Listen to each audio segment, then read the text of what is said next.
September 26th, 2024. It's late evening on the Florida coast, and the strongest hurricane ever recorded in this corner of the state is hours from landfall. Hurricane Helene, now an extremely dangerous Category 4 storm, expected to make landfall in Florida sometime in the next couple of hours. 60 counties under a state of emergency. This is a monster storm. For days, forecasters had watched Helene grow. What began as a tropical wave in the Western Caribbean had exploded over record-warm Gulf water into a Category 4, a 400-mile-wide monster. By landfall, evacuation orders had emptied the Florida coast, and the worst was still hundreds of miles away. There are warnings across the entire Florida peninsula right now. Again, Helene moving into the Gulf, expected to intensify rapidly, and the time to prepare will quickly run out. This is a fast-moving storm. By the next morning, the storm climbs the southern Appalachian Mountains as a tropical storm. 500 miles inland, the rain that started 2 days earlier is still falling.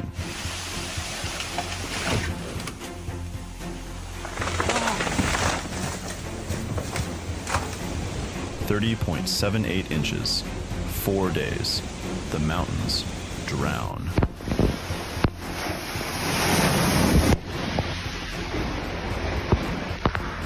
Forecasters had never seen rain like this fall on the Appalachians. The mountain rivers had never crested above the records of 1916. Asheville had not lost contact like this in a century, and the rivers had not yet peaked. The wind never reaches Asheville with full force. The water comes anyway. This is the story of the storm that drowned the Appalachians. To understand what happened in western North Carolina, you have to go back to the week before Helene was even a storm. In the days before Helene formed, a stalled cold front sat across the southern Appalachians. It was already raining over the mountains. The ground was already saturated. Rivers were already running high.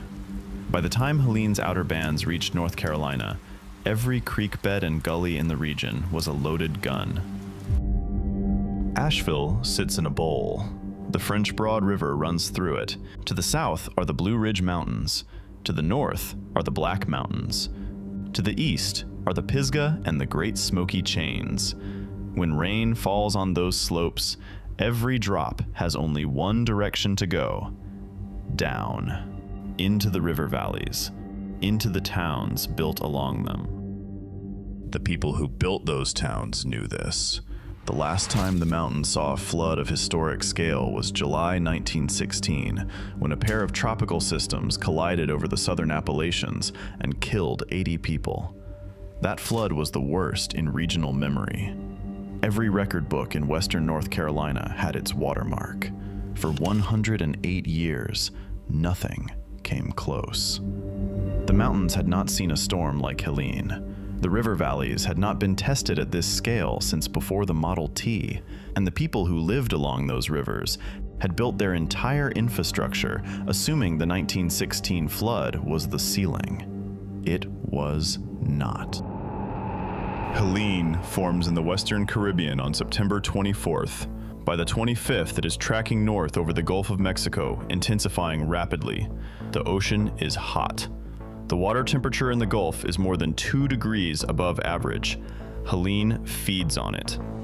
On September 26th, the storm reaches Category 4, sustained winds 140 miles per hour, a central pressure of 938 millibars. The National Hurricane Center calls it the strongest storm to strike this part of Florida on record. Hurricane Helene, now an extremely dangerous Category 4 storm, expected to make landfall in Florida sometime in the next couple of hours.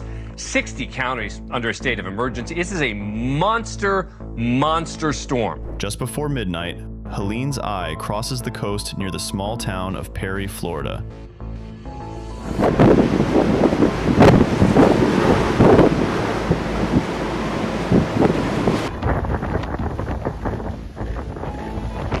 Storm surge in Taylor County reaches 15 feet. Coastal communities are erased in the dark. But Helene's worst is not at the coast. The system is unusually large and unusually fast. After landfall, instead of weakening into a tropical depression and stalling out, Helene races north at more than 30 miles per hour. It crosses Georgia in hours. By dawn on the 27th, it is climbing into the southern Appalachians as a tropical storm. That changes everything. When a tropical storm climbs a mountain range, the air is forced upward. The moisture has nowhere to go but out as rain. Helene is carrying record amounts of tropical moisture from the overheated Gulf. The mountains squeeze it like a sponge. Across western North Carolina, the rain falls in sheets. In Asheville, 9.87 inches fall in 2 days, the city's all-time 2-day record.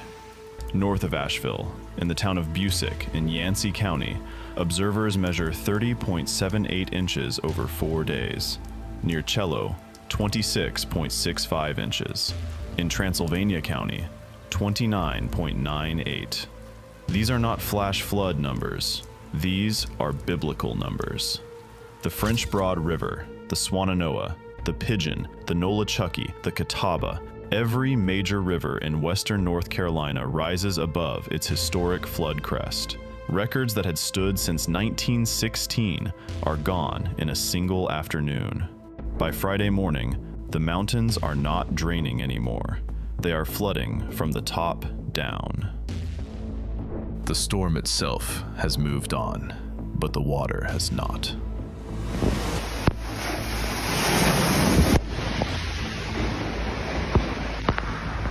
I'm okay. My car's gone. In Asheville, the French Broad rises into Biltmore Village. Restaurants, art galleries, breweries that line the river are gone under brown water within hours. Baby, miss us. It's gonna hit the pool though right here.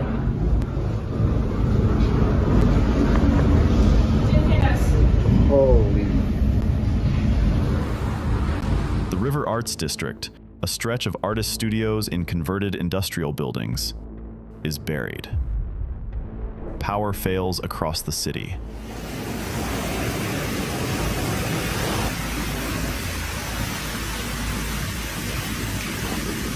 Cell towers go silent. By midday Friday, Asheville is cut off from the outside world.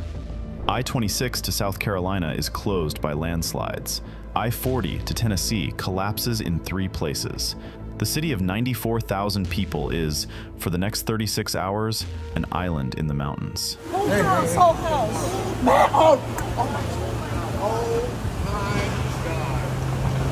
In the small town of Chimney Rock, on the Broad River, the water arrives faster than anyone has ever seen it. Witnesses describe a wall of brown debris-choked floodwater coming around the bend at the foot of the famous granite cliff. In 30 minutes, half the village is gone. So much debris. Bubba O'Leary's completely demolished.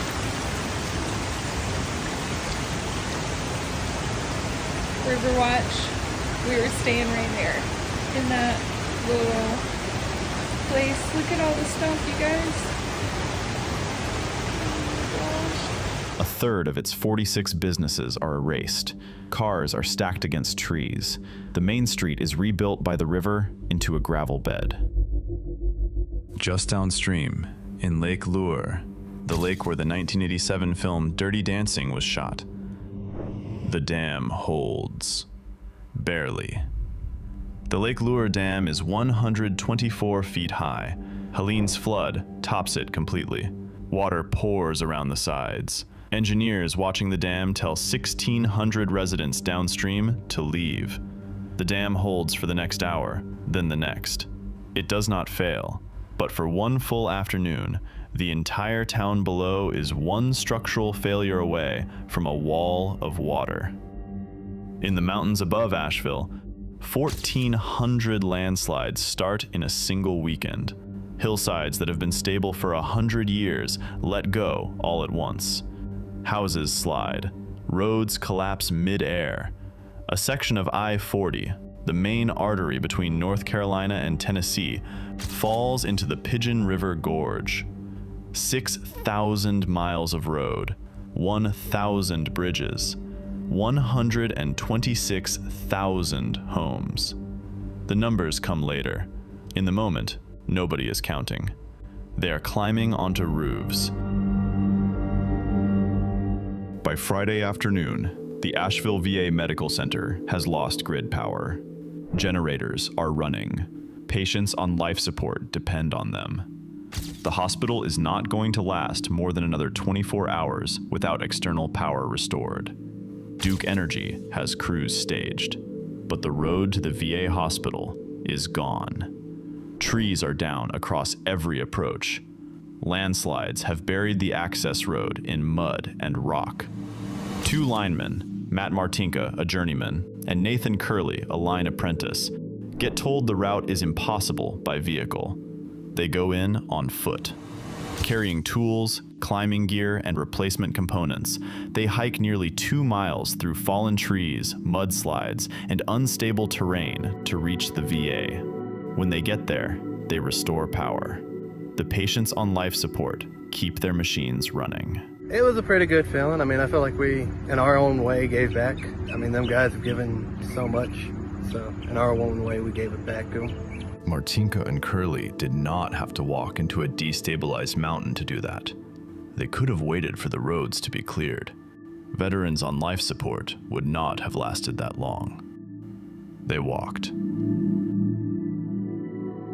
In the flooded valleys of Buncombe and Yancey counties, Matthew Mozzie, the chief of the South Orange Rescue Squad and the lead rescue technician for 1/2 of the North Carolina Helicopter Aquatic Rescue Team, spends the next 10 days in the air. Boat operations, helicopter hoists, swift water extractions from rooftops. By the time he comes off the line, Mozzie has personally helped pull nearly 600 people out of the flood. In Asheville itself, on the morning the rain finally stopped, Gustavo Ponco Bermejo is one of the first people moving. He directs a nonprofit called Beloved Asheville. Within hours of the water cresting, Ponco and his volunteers are at the doors of shelters, of trailer parks, of the working-class neighborhoods on the south side of the city, places where the official response would not arrive for days.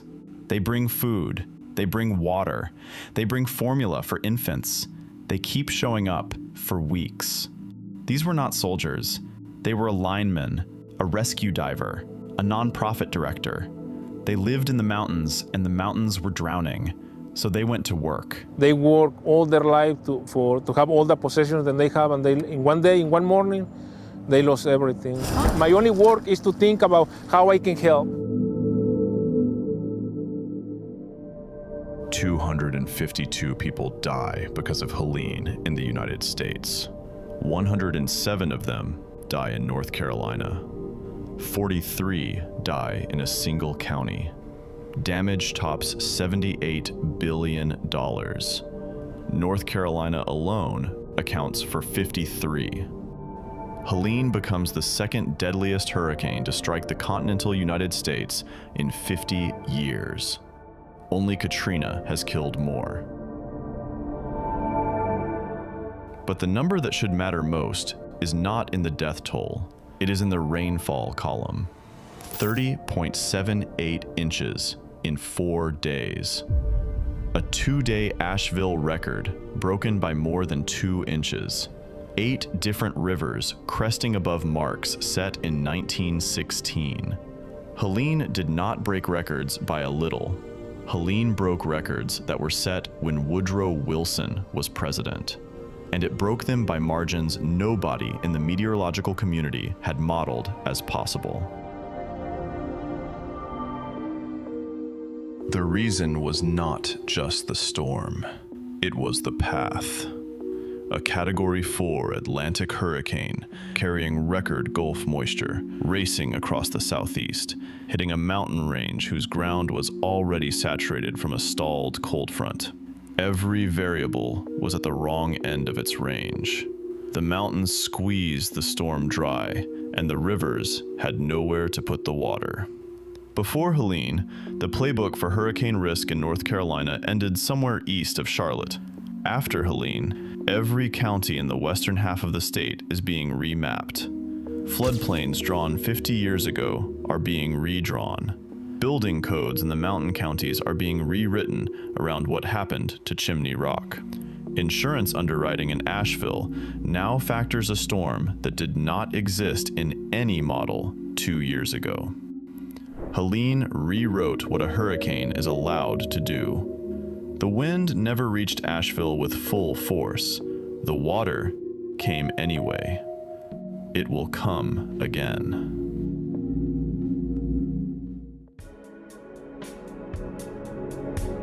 The floodwaters eventually receded, but the people who lived through Helene are still rebuilding. Our team spent countless hours researching, writing, animating, and editing this story.